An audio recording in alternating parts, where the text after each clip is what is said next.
I taught it today, facing the giants in your life. The songs indicated such.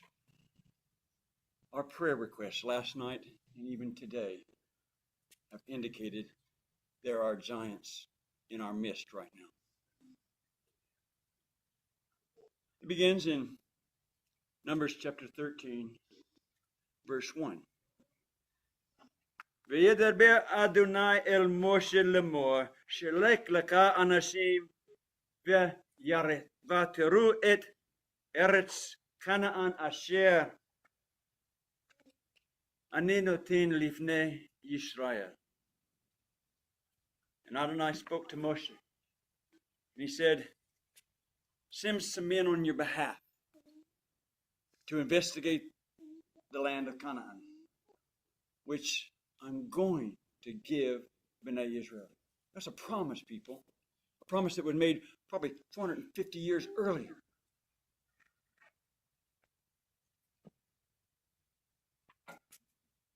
But besides being afraid of the dark, those Israelites, they were afraid of other things. The narrative of Parasha Shlach Lecha unfolds like a grand drama set in the wilderness. It takes place during the Israelites' journey to the Promised Land, a journey that was fraught with all kinds of moments of profound trust and staggering fear. The divine command to send scouts to explore the land of Canaan begins the hinge upon which the Israelite future would swing. God indicates this exploration, instructing Moshe to send leaders from each of the tribes to scout out the land that he had promised. This mission underscores the fundamental truth, though. The task was designed not just to put out a reconnaissance, but also a test of faith. Could the Israelites trust that the promise that the land would flow with milk and honey? As the scouts venture into Canaan, they witness the land's richness,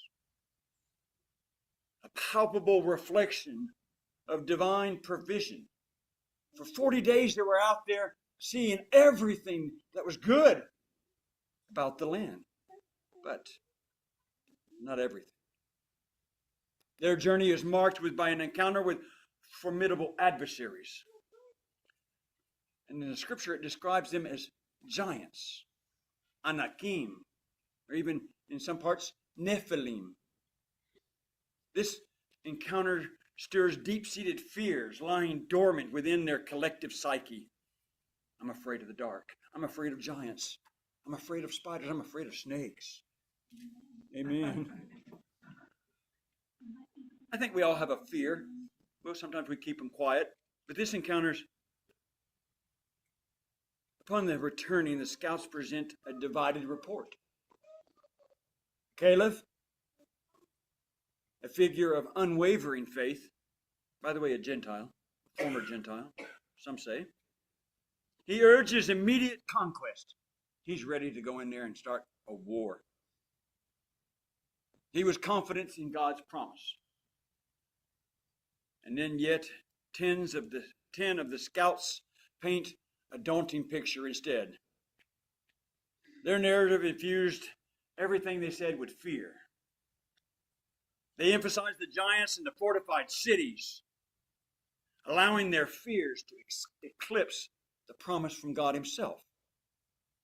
This tension between faith and fear, it resonates throughout the whole camp.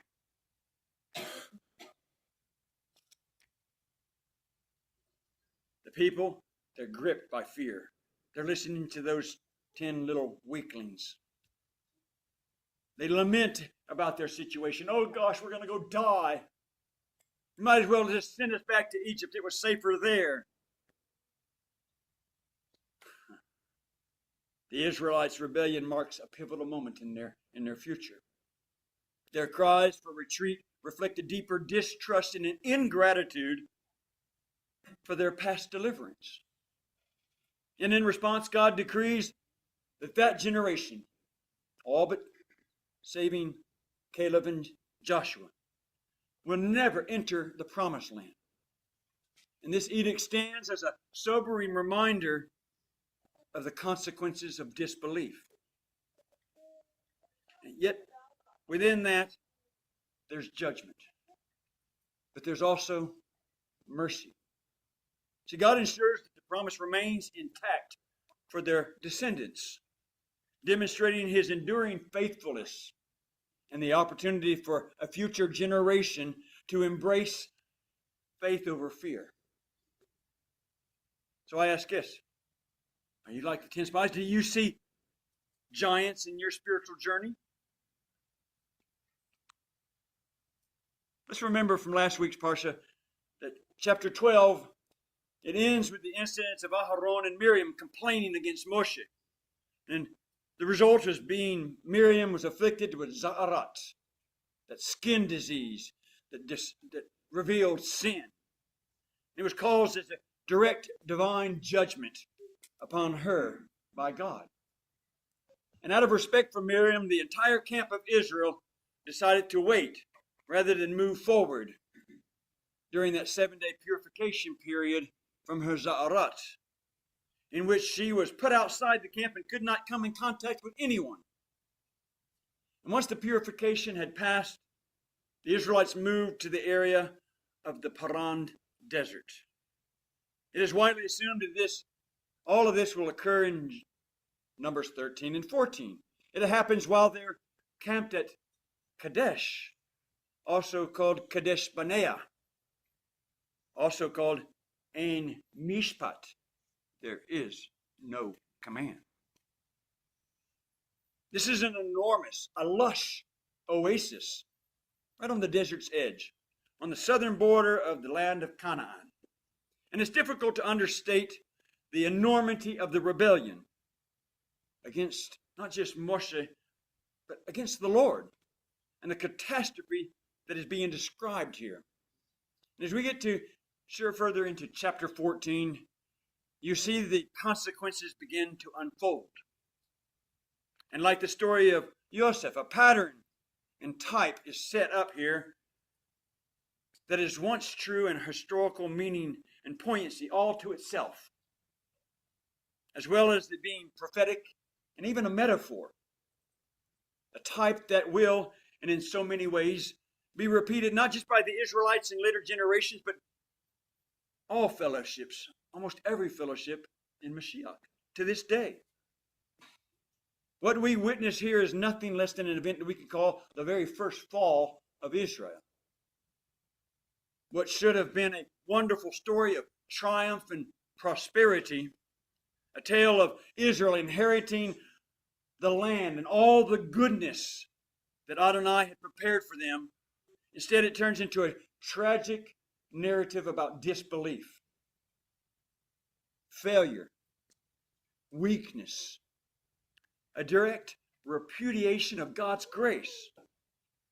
And in effect, this story is not completely unlike Adam and Eve, the fall of mankind. Adam and Eve had no sooner been created by the master potter that they succumbed to their evil inclinations and fell from grace.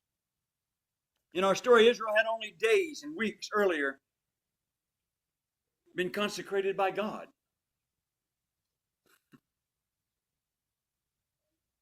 Given His Torah, all the commands, the wedding, ketubah, the contract. They were basking in the constant presence of Adonai. And now they throw it all away to obey their own fleshly fears and desires. So you should grasp what we're seeing here in one of those self-fulfilling centuries of changing moments of mankind. Israel had trekked right up to the edge of the promised land. And then they quit. Just as victory was in their grasp, they drew back in fear.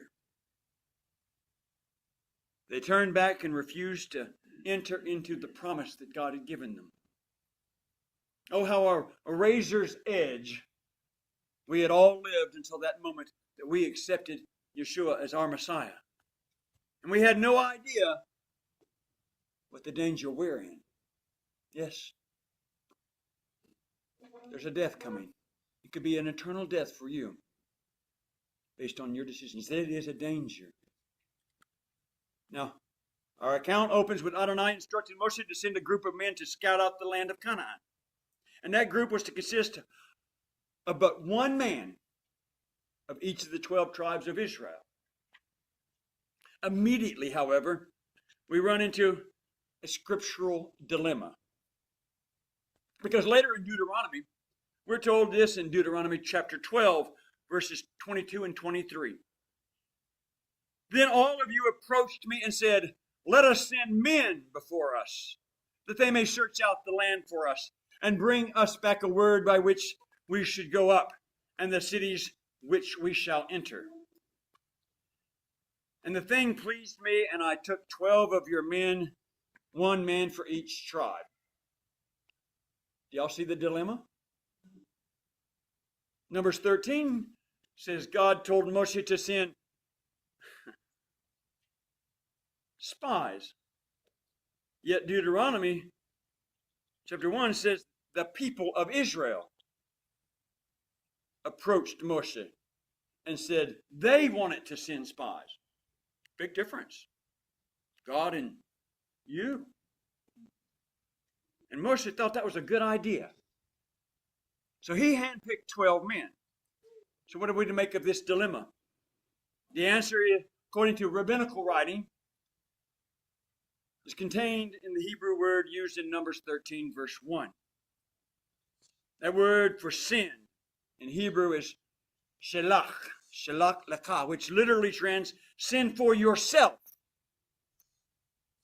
In other words, God is telling Moshe, if you want to send some spies, you have my permission.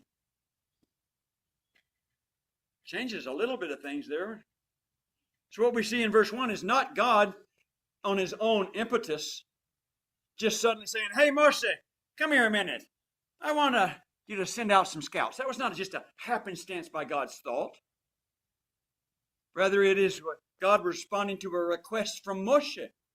And Moshe was responding to a request from the people by taking the matter to Adonai.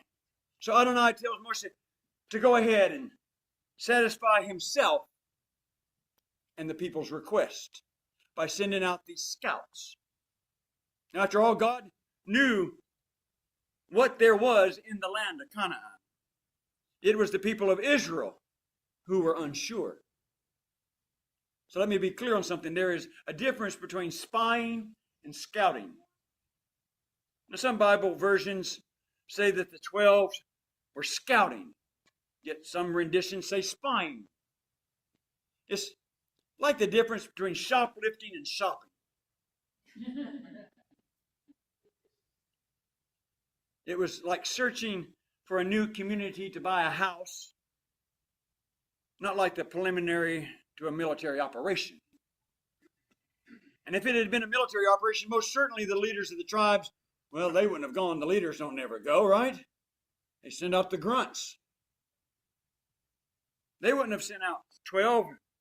2 or 3 would have been more appropriate to do such a thing. It would have been more stealthy. And that would have been key if they were spying. And later in the Bible, we see actually a military spying mission. They would indeed usually be only 2 or 3 men at most. Now, since the leaders chosen for this mission are very high leaders, princes of their clans and tribes, not necessarily, maybe some weren't a prince or a tribe, but notice there is one tribe that is left completely out of the mix. Levi. But this is further confirmation that the split between the priestly tribe of Levi and the other tribes of Israel was complete. Complete enough that Levi wasn't referred to as a normal part of Israel anymore.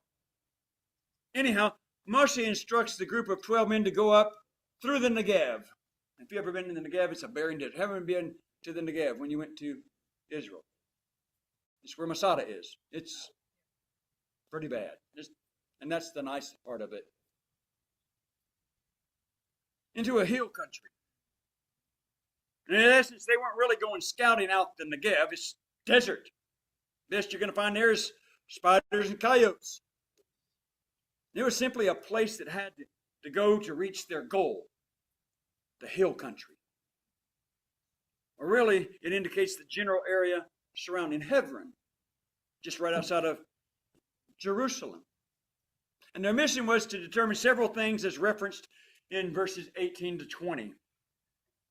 And so the scouts were to check out the people, check out the land, check out all the towns, see if there were any good wooded areas, to see how things would grow in the soil. And most of the Hebrew sages agree that this was all about the things like climate, fertility,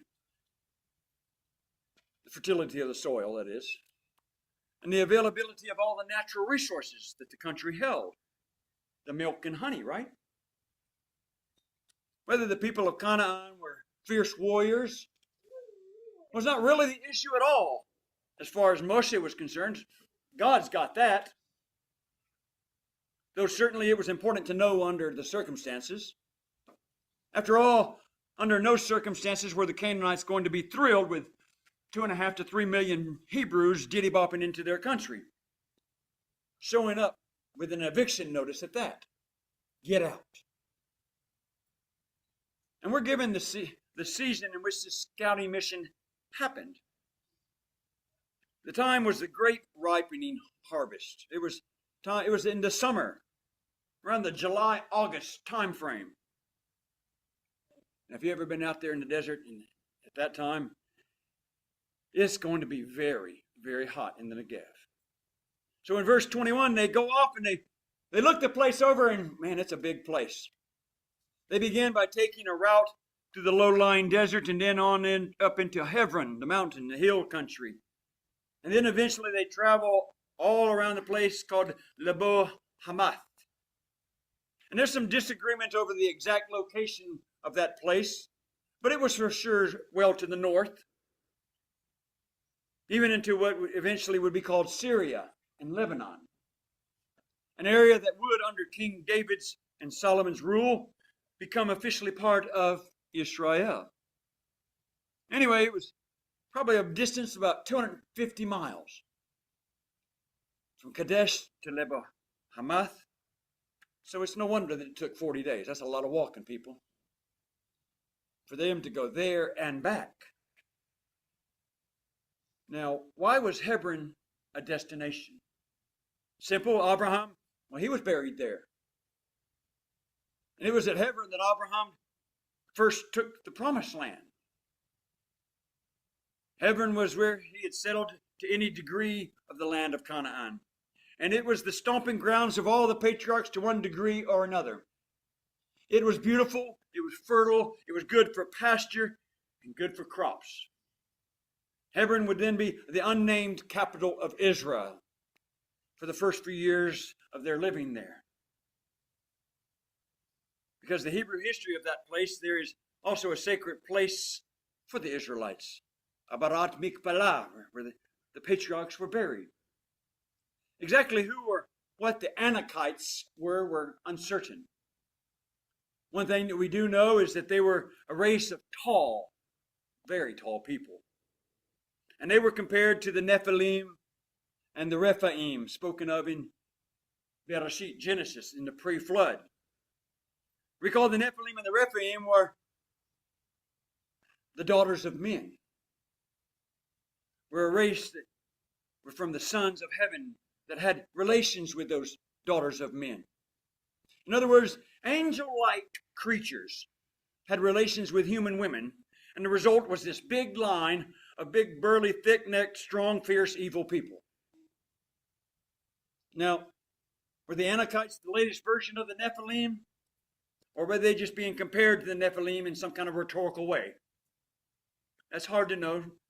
People have their summations. Now, Goliath. Everybody knows that about that big guy. That giant warrior that was slain by Lecha David. He was an Anakite, or in Hebrew, an Anakim. In any case, these Anakites made quite an impression on those 12 scouts. Next, they go to a place called Eshcol and find the grapes of enormous size. So large that a single cluster of those grapes had to be strung on a bar between two men. That's a lot of grapes. Now, this is not real. Maybe it's a metaphor explaining the extreme fertileness of the land. Maybe that's it. It's no different than our saying that we found a watermelon the size of a house. We like to exaggerate. I caught a fish this big. Lies. No one of our culture would take that to mean that a watermelon was actually 30 feet long and 12 foot high. It's just a modern way or a way of saying that it was large. Same thing I think could be happening here. It's also interesting to note that the word eshkol means cluster, like a cluster of grapes. Now this grape was a grape growing region, so things were given grape names. Not great, grape. I didn't intend to, but so you see how the Bible, it places names and stories that can all intertwine. And sometimes it's hard to know which came first, the story or the name of the place. In other words, did the place get their name from something that happened there or a story that was developed around the name of that place? All of this was handed down by word of mouth for centuries. Anyway, these tribal leaders, they return almost 6 weeks later. And they go straight to Moshe and Aharon and report what they've encountered. They first tell Moshe what they saw, and they tell the whole community of Israel. Now, this does not mean all of the Israelites. It just means the elders and the leaders of the clans. So you don't have to read too far before we get a little hint of the bent of these scouts, because they say, we came to the land where you sent us. Oh, they just changed their mind all of a sudden there. Not the land that was promised by God. Not the land that they requested to go see. Nope, you sent us there. In other words, they disassociated themselves from the promise. They disassociated themselves from the covenant. And sadly, from God.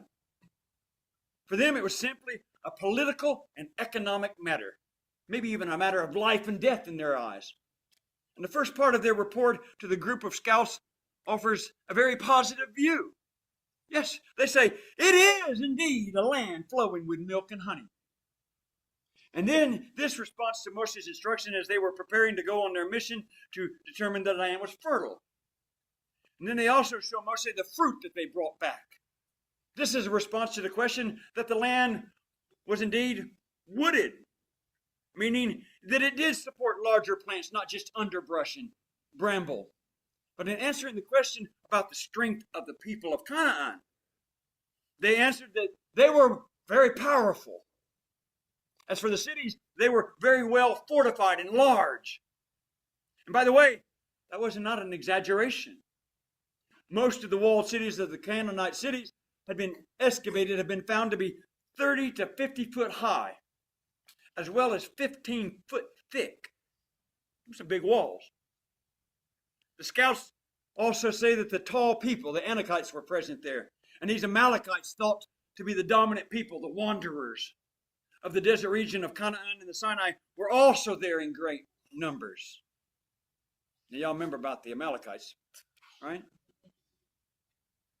The Hittites, that highly advanced civilization with its center of modern-day Turkey. The Jebusites, the original builders of the city of Jerusalem. And the Amorites, probably Abraham's original tribe, a very fierce group who sought power and dominance and was always bothered by their neighbors. The Canaanites, a conglomerate of many of the offspring of Noach's grandson, Canaan, tended to live right along the coastal plains of the land. All of these groups were there, and they were all well entrenched. And they undoubtedly had no interest in turning their city-states over to these wandering Hebrews. So let's understand something. The scout's assessment was well balanced, and it really wasn't exaggerated. So you really can't blame them. They were telling the truth. And the truth was scaring the daylights out of them. Even though the leaders and the elders of Israel started shaking. And they all gathered around.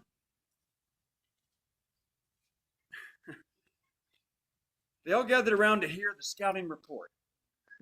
Now we can easily imagine the rise and clatter as they went back to their tribes.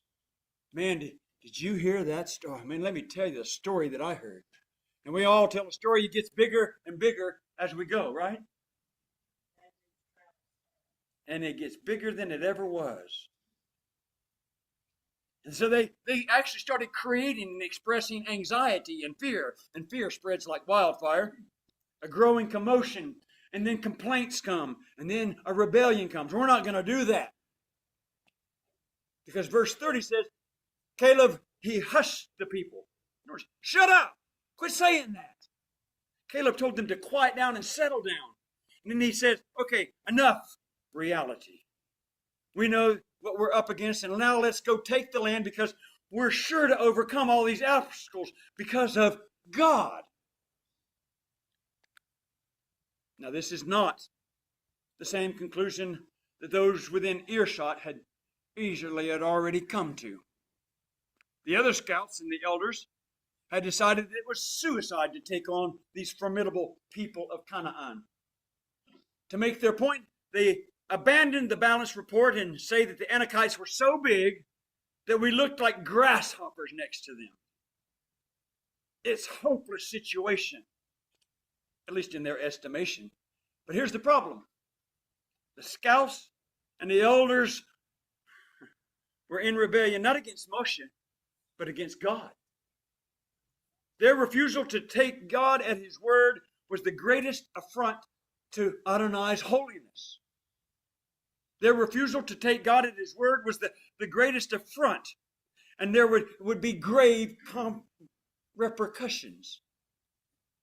Now let me tell you something. Often we think that the main thing we're to listen to the Lord about is to not do something that we shouldn't do. You know, all those do's and don'ts. That's all we think it's about. But usually, often, as is the case in the point where these 12 spies, scouts, our rebellion against God is that we don't do the things that we clearly should do. Instead, we focus on the obstacles and look away from Him, and then we grow full of anxiety, fear. We become impatient. We start to do it our way instead.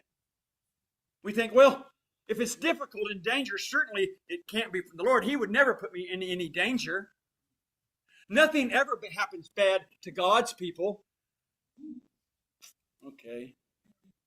I don't know what fantasy land these people are living in, but those are thoughts out there. If God set this deal up, it's going to be easy and without any problems at all, right? If we encounter problems and difficulties, and if it doesn't go like we envision, we must be doing something against God's will. That kind of thinking has probably snatched more blessings and victories from individual believers than any other doubt there is. It's a false assumption. The consequences of those who seek to thwart God's plan for His people, Israel, to claim their land is severe.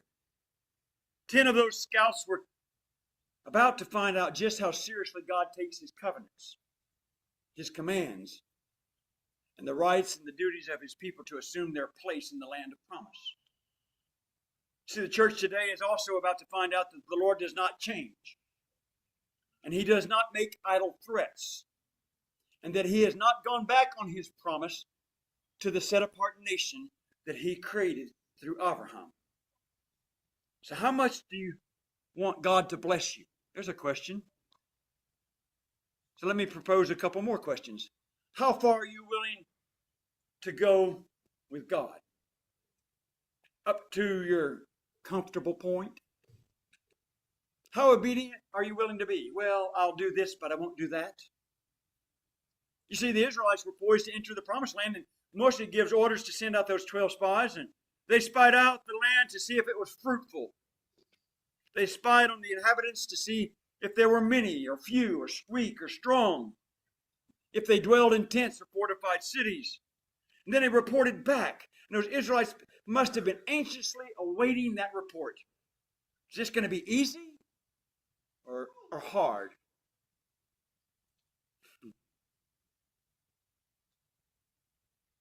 Would this land be like God promised?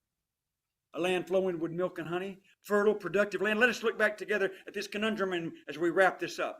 First of all, notice that they brought back word to Moshe. And they rested their Israelites. Was the land fertile? Was it productive? Was it flowing with milk and honey? The answer was yes, yes, yes. And evidence they brought back was those grapes. The grapes were supposedly so large and heavy they carried them between two poles. Pomegranates, big as softballs. Figs. I mean, just can you imagine? The congregation of Israel had the opportunity that they all had waited for to occupy this land that was promised to their forefathers. The opportunity had been delayed because of their bondage in Egypt. Now they're at the precipice of that reality. God had promised them the victory, right? What could possibly hinder them from taking advantage of such an awesome opportunity? Could anything stand in their way of receiving the promises of God? Yes. Yes. Their outlook was pathetically, ridiculously small. After all this time, years of waiting, the exodus from Egypt, the thirst, the hunger, all the traveling, nothing was going to stop them now, right? Wrong. Wrong. Their outlook was small and they were full of fear. They spoke their own curse. We're too small. We can't do it. The Bible says, as man thinks in his heart, so he is. Where did they get this idea that they were like grasshoppers? You think you can't do something? Well, then guess what? You can't. You think you're too small? Well, then you are. You think you're not talented enough to do something? Then you're not. You think you're not smart enough to excel? Well, then you're not. You think you're never going to get out of that bind you're in? Well, you're not. Many times we underachieve because we underbelieve. We underestimate ourselves. And then we start coming up with excuses. We're good at that. The people who dwell there are strong. They're giants in stature. Any attempt at doing the will of God, of moving forward by faith, is always going to be met by some opposition, people, even today. There are giants today that would prevent people from coming to Yeshua, from the body of Messiah moving forward, and it prevents us from walking in faith and doing the will of God. To anything great, there's going to be opposition. Any attempt at success is going to be met by giants. Now here's some giants I think we face today. The giant of self. The biggest giant in my life is me. The biggest giants in the path of those standing on the border of Canaan were not the children of Anak, but it was their own person staring back at them in the mirror. Now I have met the enemy, and it is me. Then there's the giants of sin. This was the root that kept these people from inheriting the promised land. What we keep seeing, keeping them from victory, from the promises of God, these big guys. What was standing between them and God's best? What was it? There's actually sin. What's that sin, you say? the sin of unbelief. They chose to believe in the unbelieving scouts, spies, whatever you want to call them, rather than the faithful, living God. Unbelief will keep us out of heaven. Unbelief is the vehicle that will carry us all to hell if we stay on that train. Unbelief robs believers of the joy of being obedient. Unbelief stands in the way of a synagogue growing. Unbelief is the wall that is driven up between us from enjoying all the blessings that God has for us. Then we have the giant of spinelessness. How many of you ever known anybody that was they were a jellyfish? This guy. They lack courage. The courage falls in many ways, but they had no guts. They were paralyzed by their fear. We can't do it. We're going to fail. We're going to die. Okay, you're a jellyfish that washed up on the shore. That's where you're going to die. Then there's that giant of subversion. There was subversion of the authority over them. Not only the leadership that God had placed over them, but essentially against God himself. This was not going to be a call for a decision about whether they would enter Canaan. It was not going to see if they ought to or they could win a battle.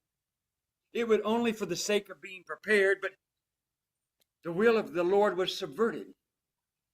One group compared giants to themselves and was defeated. The other group compared giants to their God. Only two, and they were victorious. And those two, the most important thing, did not weigh in on their decision. They forgot all about the omnipotent God, those other people. They said, we may be as grasshoppers, but our foes might seem to be giants, but the opportunities that God gives us are great, and when he affords us those opportunities, it is more than able to give us a victory. We must never leave God out of our equations. If you feel like a grasshopper in front of Satan or your opposition, maybe looks like giants, then your God, the one you believe in, is too small. God is an all-powerful God. And if he leads us, if he's willing to do something, there's nothing that can hinder it from happening. There are not enough demons in hell to keep us from accomplishing God's will for our lives. If we are faithful to him. There's a lack of faith. They're lost to fear. They're living off of the facts that kept them from entering the promised land. They endured in Egypt and that flight out of Egypt and all the other trials of their journey. They stand on the verge and to fail because of their unbelief, their faithlessness. They were condemned to wander the desert for another 40 years. Out of all those who came out of Egypt, only 2 would enter in. We know for a fact that there were, they say, 600, well, Scripture tells us 603,550 men aged 20 and up in the nation of Israel. It's a big army, people. And they were all a bunch of cowards. All except for 2. It has been said that an average of 82 people died a day in the wilderness. How'd you like to be part of that? That's the whole army of grave diggers. 82 people died a day for 40 years. That's kind of scary.